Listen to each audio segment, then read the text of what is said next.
Alright guys, in this video we're going to be talking about converting between grams to moles to formula units.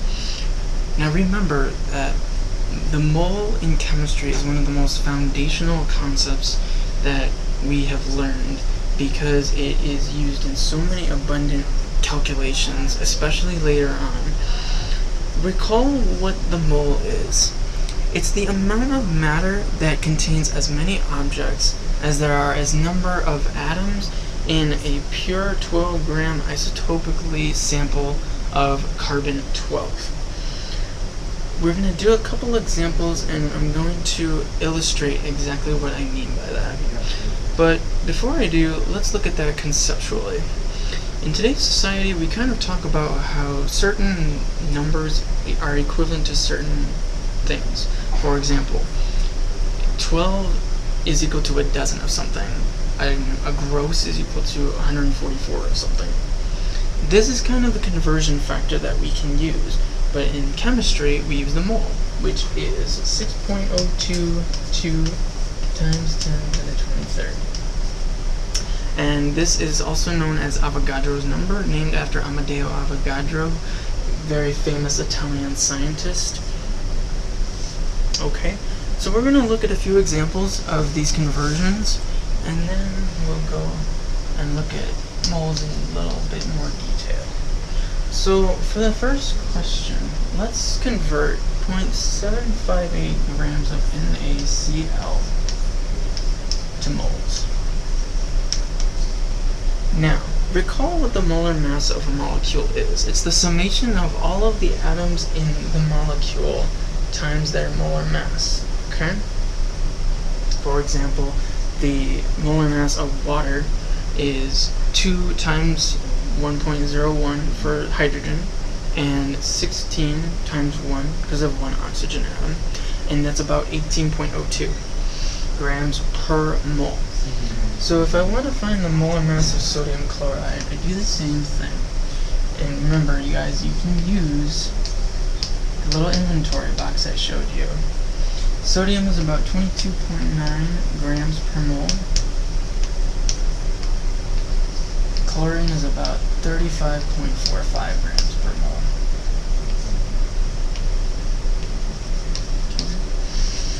So let me go ahead and do the molar mass here.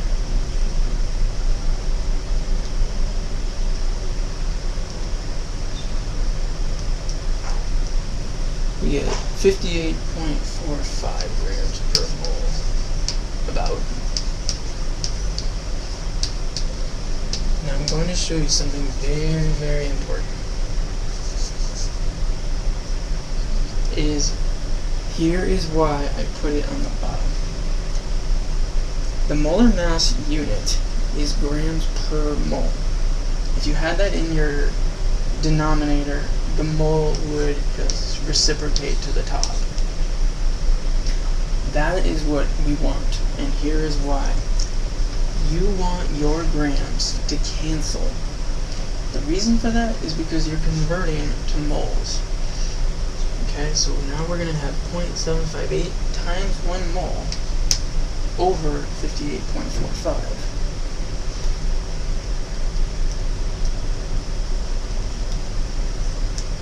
And we get 0.0129 moles of NaCl. Okay, and again, we want our units to cancel here. Okay, that allows us to convert. Let's look at another example. But this time we're going to go in the opposite direction. Let's convert 1.52 moles of lithium iodide to grams. Same idea here, except this time we're going in a little opposite of a direction. So in our previous example we went from grams to moles. Now we're going from moles to grams. So approaching this problem, we'll take 1.52 moles, Now we have to ask ourselves again, how do I cancel out moles to get to grams? Well, again, the molar mass is grams per mole. But if I want moles to cancel in the denominator, that's perfect. Grams per mole. So we'll put and multiply by the molar mass instead of dividing it like we did last time. The molar mass of lithium iodide is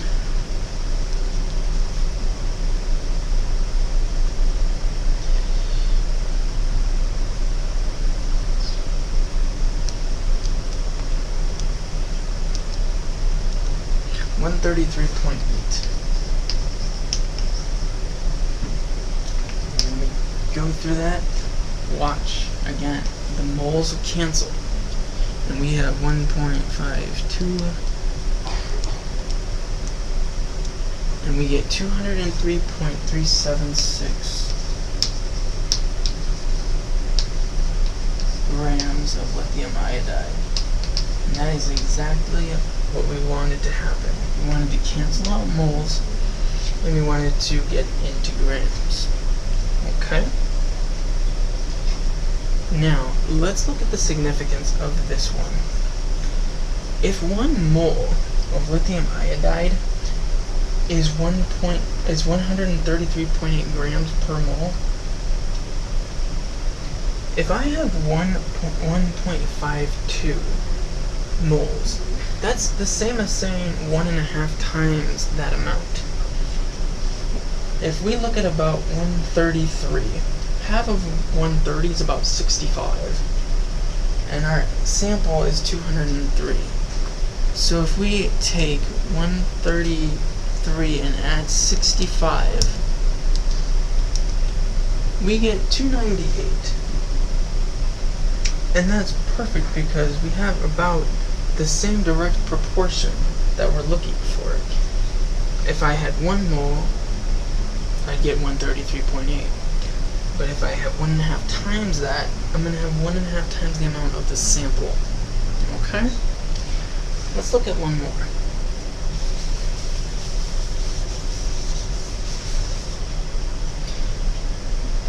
Let's say I want to convert 3 grams of copper, like a penny,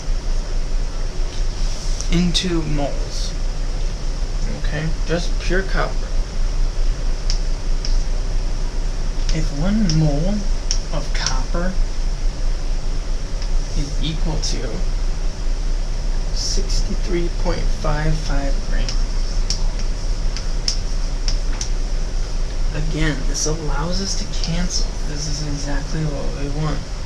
So when you convert grams to moles, you divide by the molar mass.